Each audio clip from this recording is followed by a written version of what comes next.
கன்னியாகுமரியில் பார்த்தீங்கன்னா மனோ தங்கராஜ் இருக்கிறார் இல்லையா, அவர் மினிஸ்டரா இருந்தவர். அவர் மேல நிறைய அலிகேஷன்ஸ் குற்றச்சாட்டுகள் வர ஆரம்பிச்சோன்னு அவர் என்னடா பண்ணலாம்னு யோசிச்சிருந்திருக்காங்க. புத்திசாலித்தனமா ஒன்று பண்ணிட்டாங்க. அவர் நின்று கண்டெஸ்ட் பண்ண, அவர் நின்று தேர்தல் நின்ற அந்த பத்மநாபபுரம் தொகுதியை சிபிஎம் கொடுத்துட்டு சிபிஎம் இருந்த விலவங்கோடு தொகுதியை திமுக வாங்கிருச்சு. இப்போ திருவண்ணாமலை வடக்கு மாவட்ட செயலாளர் தூசி மோகன் திடீர்னு பார்த்தா தாவேக்காவோட கேண்டிடேட் லிஸ்ட்ல விஜய் அனௌன்ஸ் பண்றாரு. அப்பதான் இவங்களுக்கே தெரியுது, அடப்பாவியா நம்ம கூட இருந்தே அங்க கேண்டிடேட் லிஸ்ட் கொடுத்துருக்கானே அப்படின்னு. இப்ப தூசி மோகன் அங்க செய்யார் கேண்டிடேட்டா டிவிகே அனௌன்ஸ் பண்றாங்க. ஆனா அவர் அனௌன்ஸ் பண்ற சமயம் வரைக்கும் திருவண்ணாமலை வடக்கு மாவட்ட அதிமுக செயலாளர் தான் இருந்திருக்காரு. நம்ம பேச்சுவார்த்தைகள் பேசிக்கிட்டு இருக்கு அந்த சமயத்திலே டபால் அந்த 2வது லிஸ்ட் 127 பேரையும் அனௌன்ஸ் பண்ணிட்டாரு. நமக்கு பேசக்கூட முடியாம நம்மளோட கதவுகளை சாத்தி விட்டார் எடப்பாடி பழனிசாமி. ரொம்ப அப்பர் ஹேண்ட் எடுத்து ரொம்ப பிக் பிரதர் ஆட்டிடியூட், அதாவது பெரியவருங்கிற அந்த தெனாவட்ட காமிக்கிறார் அப்படின்னு அவர் மேல ஒரு குற்றச்சாட்டு பிஜேபியில சொல்றாங்க. 45% ஓட்டு எல்லா தொகுதியிலும் 45% ஓட்டு இருக்கு. எல்லா வீட்லயும் ஒரு விஜயும் இருக்காங்கன்னு சொல்றாரு. அப்ப ஏன் சார் 2 தொகுதியில் நிக்கிறீங்க? ஏதோ ஒரு தொகுதியில் நீங்க ஜெயிச்சுட்டு போயிடலாம், ஏன் 2 தொகுதியில் நிக்கிறீங்க? சரி, இப்ப எல்லா வீட்டுல இருக்க விஜயும் அவருக்கு ஓட்டு போடுவாங்கன்னு ஒரு நம்பிக்கை இல்லை போல, அதனால அவர் 2 தொகுதியில நிக்கிறார்.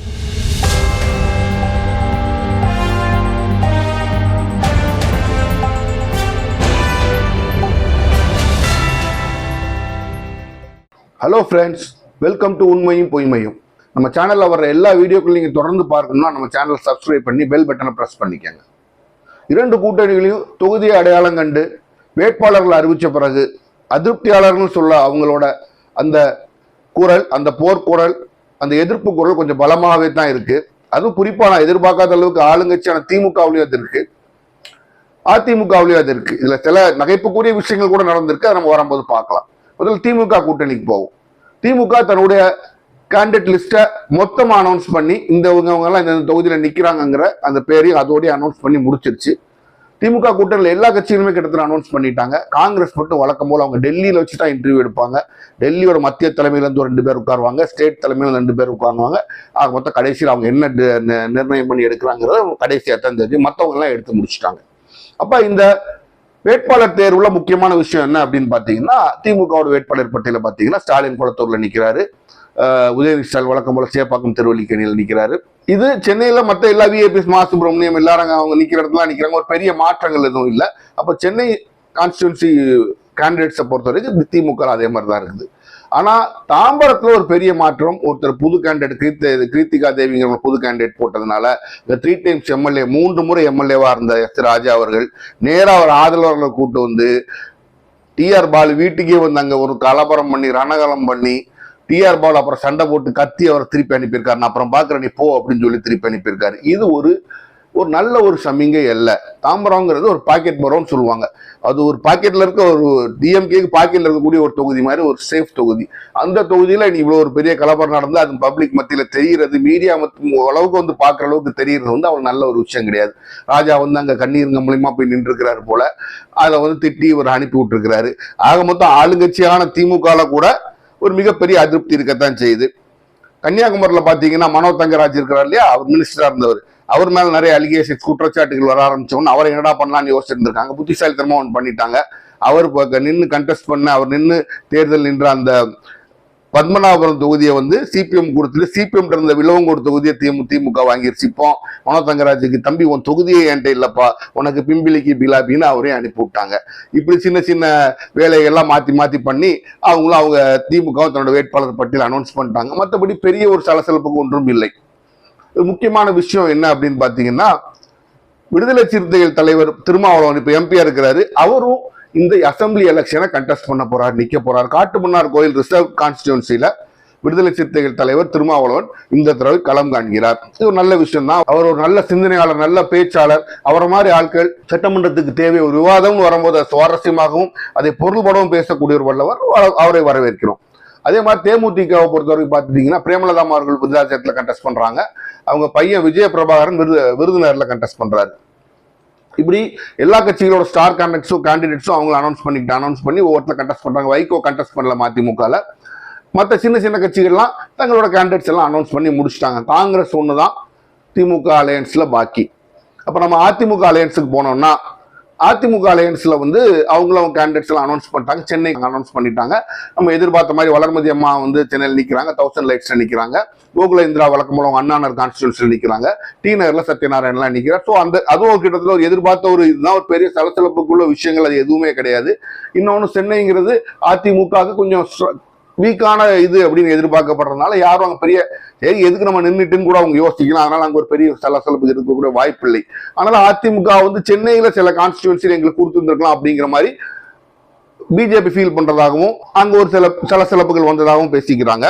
இதுல ஒரு பெரிய ஷாக் அதிமுகவுக்கு என்னன்னா, திருவண்ணாமலை வடக்கு மாவட்ட செயலாளர் தூசி மோகன் வந்து திடீர்னு பார்த்தா தாவேக்காவோட கேண்டிடேட் லிஸ்ட்ல விஜய் அனௌன்ஸ் பண்றாரு. அப்பதான் இவங்களுக்கே தெரியுது, அடப்பாவியா நம்ம கூட இருந்தே அங்க கேண்டிடேட் லிஸ்ட் கொடுத்துருக்கானே அப்படின்னு.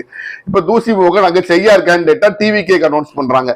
ஆனா அவர் அனௌன்ஸ் பண்ற சமயம் வரைக்கும் திருவண்ணாமலை வடக்கு மாவட்ட அதிமுக செயலாளர் தான் இருந்திருக்காரு. அந்த அளவுக்கு தான் இந்த கட்சிகள், நம்ம கட்சிகள் இப்போ என்ன தன்னோட மாவட்ட செயலாளர் செய்யறாங்கிறதே பாக்குறாங்க. அதுக்கப்புறம் தான் அது எடப்பாடி பழனிசாமி உஷாராகி இனிமேல் ஒரு பதவி இருந்து பிரைமரி மெம்பர்ஷிப் நீக்கிறோம், அடிப்படை உறுப்பினரே கிடையாது, வடக்கு மாவட்ட செயலாளர் கிடையாதுன்னு சொல்லி நீக்கி விடுறாங்க. பட் அதுக்கு முன்னாடியே அவர் தாவேக்காவோட செய்யார் கேண்டிடேட்டா அவர் வந்துட்டார். இதுதான் இன்றைய நிலைமை. அப்ப இன்னொரு பெரிய பேசு பொருளா அமைஞ்சிருக்கக்கூடிய விஷயம் என்னன்னா, நம்ம பிரதமர் வந்து கோயம்புத்தூருக்கு வந்துட்டு அங்க இருந்து அப்படி கேரளாக்கு போறாரு. பிரதமர் வந்து இறங்கினா எல்லா கட்சிக்காரங்களும் போய் பார்ப்பாங்க இல்லையா, அது ஒரு லிஸ்ட் வச்சிருப்பாங்க. அந்த லிஸ்ட் எல்லாம் கிளியர் பண்ணி தான் நீங்க போக முடியும், எல்லாரும் போய் பார்க்க முடியாது. அப்ப அந்த லிஸ்ட்ல அண்ணாமலை பேரும் வந்திருக்கு. பிரதமர் வருகையில அவர் பேர் இருந்தும் பிரதமரை வரவேற்க அண்ணாமலை செல்லவில்லைங்கிறது இப்போ ஒரு மிகப்பெரிய பேசுபொருளா இருக்கு. நம்ம இடையில வந்து அண்ணாமலையோட வந்து அர்ஜுன் மேக் அவர் அமைதிப்படுத்த அர்ஜுன் மேக்வால்ங்கிற மினிஸ்டர்லாம் அனுப்புனாங்க. அவர் வந்து பேட்மிண்டன்லாம் விளையாண்டாரு. அந்த வேஷ்டியை கட்டிக்கிட்டே தலையில குள்ளா வச்சுக்கிட்டு அவரு இவர் கூட பேட்மிண்டன் விளையாண்டு பார்த்தாரு, டீ குடிச்சு பார்த்தாரு, எல்லாம் பண்ணி பார்த்தாரு. ஆனால் கடைசியில் பிரதமர் வரும் பொழுது அண்ணாமலை அவர்கள் அவரை கோயம்புத்தூர் ஏர்போர்ட்ல வச்சு அவரை வரவேற்கவில்லைங்கிறது தான் அரசியல் நிகழ்வு. இந்த அரசியல் நிகழ்வு அது அண்ணாமலையோட அதிருப்தியை தெளிவாக காண்பிக்க வேண்டுங்கிறதுக்காக பிரத்யட்சமாக வெளிப்படையா தெரியணுங்கிறதுக்கு அண்ணாமலை செய்த ஒரு செயலா தான் எல்லாருமே பாக்குறாங்க. அப்ப இந்த அதிருப்தி எந்த அளவுக்கு இந்த எலெக்ஷன்ல பிரதிபலிக்கும் அப்படிங்கறத நம்ம பொறுத்து தான் பார்க்க வேண்டும். அது மட்டும் இல்லாம பிஜேபி பெரிய சலசலப்பு இருக்கிறதாவும் பேசுறாங்க. அதாவது நம்ம பேச்சுவார்த்தைகள் பேசிக்கிட்டு இருக்கு அந்த சமயத்திலே டபால்ல அந்த 2வது லிஸ்ட் 127 பேரையும் அனௌன்ஸ் பண்ணிட்டாரு. நமக்கு வந்து பேசக்கூட முடியாம நம்மளோட கதவுகளை சாத்தி விட்டார் எடப்பாடி பழனிசாமி. ரொம்ப அப்பர் ஹேண்ட் எடுத்து ரொம்ப பிக் பிரதர் ஆட்டிடியூட், அதாவது பெரியவருங்கிற அந்த தெனாவட்டை காமிக்கிறார் அப்படின்னு அவர் மேல ஒரு குற்றச்சாட்டு பிஜேபியில சொல்றாங்க. அப்ப அவங்களுக்கும் அந்த மனவர்த்தம் இருக்கதான் செய்யுது. ஆனா பிஜேபி அதை மனசுல காமிக்காம அவங்களால முடிஞ்ச அந்த வேலைகள் செய்யத்தான் செய்வாங்க. பிஜேபியை பொறுத்த வரைக்கும் அண்ணாமலை எப்படி ரியாக்ட் பண்ணுவாருங்கிறது தான் முக்கியம். ஏன்னா இப்ப இருக்க தலைவர்கள்ல பிஜேபியில அண்ணாமலைக்கு தான் கிளவுட் அப்படிம்பாங்க, செல்வாக்கு கொஞ்சம் அதிகம் உள்ள தலைவர். அவர் எப்படி ரியாக்ட் பண்ண போறாருங்கிறத நம்ம பொறுத்து தான் பார்க்க வேண்டும். இந்த விஷயங்கள் தான் கொஞ்சம் அதிமுக கூட்டணியில் ஒரு சின்ன சலசலப்பை ஏற்படுத்து. அதிமுக நீங்க பொறுத்து இருந்து பாத்தீங்கன்னா அங்கே சில அதிருப்தியாளர்கள் இருக்கிறாங்க. அமமுக சில தொகுதியில கொடுத்துட்டீங்க, அவங்களுக்கு இவங்க தொகுதியில கொடுத்துட்டீங்கன்னு ஒரு பிரச்சனை இருக்கத்தான் செய்யுது. ஆனால் எலெக்ஷன் ஓடி நடக்க ஆரம்பிச்சதுக்கு அப்புறம் நம்ம எப்படி அது கிளியரா நம்ம பார்க்க முடியும்னா, நம்ம நாமினேஷன் ஃபைல் பண்றாங்க சொல்றேன், அந்த நாமினேஷன் ஃபைல் பண்ணும்போது அதிருப்தியாளர்கள்லாம் அப்ப அந்த எந்தெந்த தொகுதிகளில் ஃபைல் பண்றாங்கிறத பொறுத்து தான் ஒரு கட்சி மேல அவருடைய அந்த முன்னாள் எம்எல்ஏக்கள் முன்னாள் மெம்பர்கள் எந்த அளவுக்கு அதிருப்தியில இருக்கிறாங்கன்னு நம்ம கண்டுபிடிக்க முடியும். இப்போதைக்கு வெளியில ஒரு ப்ரொடெஸ்ட் பண்ணாலும் எது பண்ணாலும் நாளைக்கு ஒரு வேலை அவங்களுக்கு வேலைன்னு வரும்போது எல்லாரும் இறங்கி வேலை பார்க்கத்தான் செய்வாங்க. ஆனால் எந்த அளவுக்கு அதிருப்தி இருக்குங்கிறத நம்ம எப்ப கண்டுபிடிக்க முடியும்னா, அவங்க இப்ப நாமினேஷன் ஃபைல் பண்ணும்போது அதிருப்தியாளர்கள் ஃபைல் பண்ணாங்கன்னா அதை வச்சு நம்ம கண்டுபிடிக்கலாம். இந்த கட்சிக்கு இவ்வளவு அதிருப்தியாளர்கள் இந்த களத்துல இருக்காங்க, இந்த கட்சிக்கு இவ்வளவு அதிருப்தியாளர் களத்துல இருக்காங்க நம்ம கண்டுபிடிக்கலாம். அவங்க கொஞ்சம் அந்த தொகுதியில அவங்களோட வாக்கு சிதைக்கத்தான் செய்வாங்க. ஏன்னா தனிப்பட்ட முறையில் அவங்களுக்கு ஒரு செல்வாக்கு இருக்கலாம். இதுதான் களத்தின் நிதர்சனமான உண்மை. அப்ப இதுல இருந்து நம்ம நேரா அடுத்து போனோம்னா தாவேகா விஜயவர கூட்டணின்னு சொல்ல முடியாது, தனி கட்சி தான் அது. அவர் 234 கேண்டிடேட் தொகுதிக்கும் கேண்டிடேட் அனௌன்ஸ் பண்றாரு. ஒரே இதுல வழக்கம் போல நுங்கம்பாக்கத்துல ஒரு 5 ஸ்டார் ஹோட்டல் கூப்பிட்டு எல்லா கேண்டிடேட்ஸையும் இன்ட்ரோடியூஸ் பண்ணி அனௌன்ஸ் பண்றாரு. விஜய் 2 தொகுதியில் நிற்கிறார். ஒன்று பெரம்பூர், இன்னொன்னு திருச்சி கிழக்கு. அவரோட நண்பரும் எலெக்ஷன் ஆர்கனைசிங் செக்ரட்டரியா இருக்கிற ஆதவ் அர்ஜுனா வில்லிவாக்கத்துல நிற்கிறாரு. கிட்டத்தட்ட அவரோட எல்லா டாப் பிராண்டுமே அவர் பெரிய ஆட்கள் எல்லாருமே சென்னை தான் நிற்கிறாங்க. அதாவது புஷி ஆனந்த் டி நகர்ல நிற்கிறாரு, அவர் ட்ரெஷர் வெங்கட்ராமன் வந்து மயிலாப்பூர்ல நிற்கிறாரு. இப்படி நிறைய பேர் அங்கதான் நிற்கிறாங்க. அவரோட நிர்மல்குமார் திருப்பரங்குன்றத்துல நிற்கிறாரு. நம்ம அவங்க அருண்ராஜ் வந்து திருச்செங்கோடுல நிக்கிறாரு நினைக்கிறேன். இப்படி மற்ற சில பேர் வெளியில நிக்கிறாங்க. 234 கேண்டிடேட்ஸ் அவர் அனௌன்ஸ் பண்ணிட்டாரு. வழக்கம் போல பிரச்சாரத்தை தடை பண்றாங்க பிரச்சாரம் பண்ணவே விட மாட்டேங்கிறாங்கன்னு குற்றச்சாட்டு அவர் சொல்லுவாரு. இவர் தொடர்ந்து இதே பேசிட்டு என்ன தோணும், எனக்கு பிரச்சாரம் பண்ண முடியாது அதனை யார் மேலேயாச்சும் பழிய போடணுமே அப்படிங்கிறதுக்காக பேசுற ஒரு வார்த்தை மாதிரி இருக்கு. அப்ப வந்து ஒரு விஷயம் தெரியுது, விஜய் பிரச்சாரத்துக்கு ரெகுலரா வர மாட்டார், ஒழுங்கா பெருசா பண்ண மாட்டாருங்கிற ஒரு எண்ணம் இதுல இருந்தே நமக்கு வெளியில தெரியுது. அப்படிதான் நடக்க போகுதுன்னு நினைக்கிறேன். இருந்தாலும் நம்மளோட ஸ்டார் வேல்யூ நம்மளை தூக்கி அந்த பக்கம் போட்டுருமான்னு நினைக்கிறாரு.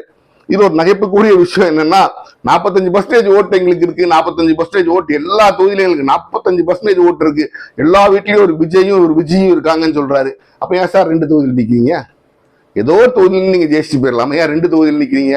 சரி, இப்ப எல்லா வீட்டுல இருக்க விஜயும் அவருக்கு ஓட்டு போடுவாங்கன்னு ஒரு நம்பிக்கை இல்லை போல, அதனால அவர் 2 தொகுதியில நிக்கிறாரு. ஏன்னா எந்த அரசு, இந்த தமிழக அரசியல் இப்ப பாத்தீங்கன்னா எடப்பாடியார் ஆகட்டும், ஸ்டாலின் ஆகட்டும், பிரேமலதா ஆகட்டும், திருவாங்கூர் ஆகட்டும், யாராகட்டும், பெரிய தலைவர் எல்லாருமே ஒரு தொகுதியில தான் நிக்கிறாங்க. இதுக்கு முன்னால் நின்னது இல்லைங்கிறது கிடையாது, நின்று இருக்காங்க.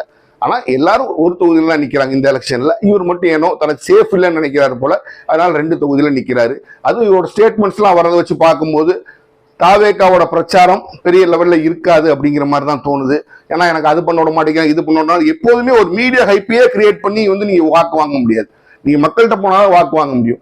மீடியா ஹைப்பையே கிரியேட் பண்ணி வாக்கு வாங்கினா நியூஸ் ஆங்கர் இருக்கான் பாத்தீங்களா, அர்ணாப் சுவாமின்னு ஒருத்தர் இருக்காரு, அவருக்கு தான் நிறைய ஓட்டு போடணும். அவர் எல்லாம் பயங்கரமா ஹைப் கிரியேட் பண்ணுவார், உங்களுக்கு ஓட்டு போட மாட்டாங்க. அப்போ அரசியல்வாதிகள் களத்தில் இருப்பவர்களாக மக்களை சந்தித்து மக்களிட என்னோட கொள்கை இது அது இதுன்னு சொல்றவங்களுக்கு தான் மக்கள் வாக்கு கொடுப்பாங்க. நீங்க அந்த கேட்டகரிக்கு வர அரசியலை முதல்ல கத்துக்காங்க. அப்புறம் சீமான் அவர்கள் தன் திருவாய்மொழின்னு ஒன்று சொல்லியிருக்கிறாரு, நீங்க பொன்ராஜை விமர்சிக்கிறீங்க, அவர் மேல கம்ப்ளைண்ட் கொடுக்குறீங்க, உங்களை சேர்ந்தவங்க கூட தான் பொம்பளைகளை பத்தி அவ்வளவு கேவலமா பேசுறாங்க, என்னையும் என் குடும்பத்தையும் பத்தி கூட கேவலமா பேசுறாங்க, நீங்க அவர்களை கட்டுப்படுத்தவில்லையே அப்படின்றார். நியாயமான கேள்விதான். அதே கேள்விதான் சீமானுக்கு வரும். நீங்க அதாவது சோசியல் மீடியால எங்கேயோ ஒரு போஸ்ட் போட்டீங்க அப்படின்னா நடுநிலைமையாவோ கடுமையா விமர்சிக்காம நீங்க நார்மலா தான் கொள்கையை கிரிட்டிசைஸ் பண்ணி தான் போடுவீங்க. கிட்ட வார்த்தையை திட்டுறது 2 பேர் தான், தாவேக்காவும் நாம் தமிழர் கட்சி சீமானும் தான். இவங்களை குறிச்சோ உங்க கொள்கைகளை குறிச்சோ நீங்க ஏதாச்சும் பேசுறீங்கன்னா கொள்கைகளுக்கு பதில் வர, நீங்க கேட்டு கேள்விக்கு பதிலே வராது, நீங்க சொல்றது தவறுன்னு பதிலே வராது. என்ன வரணும், கெட்ட வார்த்தை பொறுத்துட்டுவாங்க, கெட்ட வார்த்தை பொறுத்துட்டு அதுல அவங்களுக்கு ஒரு ஆனந்தம். இதுல நான் தாவேக்காவாச்சும் பாத்துக்கிறோம், தாவேக்காவோட வந்து அரசியல் கொள்கை கூடம் அப்படின்னு சொல்ல சினிமா தான். அவங்களுக்கு எந்த கொள்கை கூடம்லாம் கிடையாது, சினிமாவே பார்த்து வளர்ந்தவங்க சினிமா மாதிரியே தான் அவங்க பதில் இருக்கும். இவர் அரசியல் கருத்தாய்வு நடத்தி அங்க ஒர்க் ஷாப்னு சொல்லுவாங்க, ஒர்க் ஷாப் எல்லாம் நடத்தி மக்களுக்கு நான் படிப்பிக்கிறேன்னு எல்லாம் சொல்லி கொடுத்தும் இவங்க இந்த லட்சணத்துல இருக்காங்கன்னா இவங்க கருத்தாய்வு எந்த இடத்துல இருக்கும்? இவர் எங்க கண்டிச்சிருக்காரு அவங்க அப்படி பேசுறத? ரொம்ப கேவலமா வாய்ப்பு வந்ததெல்லாம் எல்லாத்தையும் பேசிட்டு போறது. அப்போ திருப்பி பேசத்தான் செய்வான் அவங்கள. மிஸ்டர் சீமானை பொறுத்த வரைக்கும் அதுதான் நிதர்சனமான உண்மை. அப்ப சீமானும் அதை கொஞ்சம் யோசிக்க வேண்டும். நீங்க திமுக அதிமுக குறிச்சு பேசுங்க, ஒரு 4 பேர் சண்டைக்கு இது பண்றாங்க அப்படி இருக்காங்க, நீங்க அப்படி சொல்லாதீங்க, கருணாநிதியால தான் ஆச்சு அதிமுக காரன், இல்ல எடப்பாடியால ஆச்சு திமுக, அதெல்லாம் சொல்லலாம், தப்பு இல்ல. இவங்க எப்படி சொல்றதுன்னா உங்க பாயிண்ட்டுக்கு நீங்க பதில் சொல்லாம நீங்க மத்த விஷயத்துக்கு பதில் சொல்லுவீங்க. எல்லாம் பர்சனல் சொன்னவனை குறை சொல்றது, நான் சொன்னது உண்மையா பொய்யாங்கிறத பதில் சொல்றதே கிடையாது. யாரு இவங்க 2 பேருமே.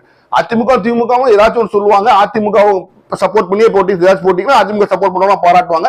திமுக 2 பேர் இல்லைன்னு சொல்லிட்டு போயிருவாங்க. அதே மாதிரி திமுக சப்போர்ட் பண்ணி பேசுவாங்க, ஒரு அதிமுக இல்ல 2 பேர் சொல்லிட்டு போயிருவாங்க. ஒரு மரியாதை, ஒரு தரம் இருக்கும். அது நீங்க நாம் தமிழர் கட்சியிலையும் நீங்க தாவேக்காலையும் அந்த ஒரு ரெஸ்பான்ஸ் நீங்க எதிர்பார்க்கவே முடியாது. ஏன்னா அவங்க நிறைய பேருக்கு என்ன, இது இப்படிதான் மூளை செலவை செய்து வளர்க்கப்பட்டவர்கள், அவங்க அப்படித்தான் இருப்பாங்க. இதுதான் இன்றைக்கு நிலவரம். முக்கியமான விஷயம், ஸ்டாலின் அவர்கள் திமுகவோட மேனிஃபெஸ்டோ ரிலீஸ் பண்ணிட்டார். இதுல ஸ்டார் மேனிஃபெஸ்டோன்னு அவர் என்ன சொல்றாருன்னா, அந்த ஃபர்ஸ்ட் விஷயம், ஒவ்வொரு குடும்பத்திலையும் 8000 ரூபாய் கூப்பன் கொடுப்பாங்க. அந்த கூப்பனை வச்சு நீங்க என்னனாலும் வாங்கிக்கலாம், ஃப்ரிட்ஜோ வாஷிங் மிஷினோ அவனோ நீங்க என்னனாலும் வாங்கிக்கலாம் அப்படிங்கிறது ஒரு இது ஒரு மிக முக்கியமான ஒரு நல்ல விஷயம் அப்படின்னு நான் பாக்குறது.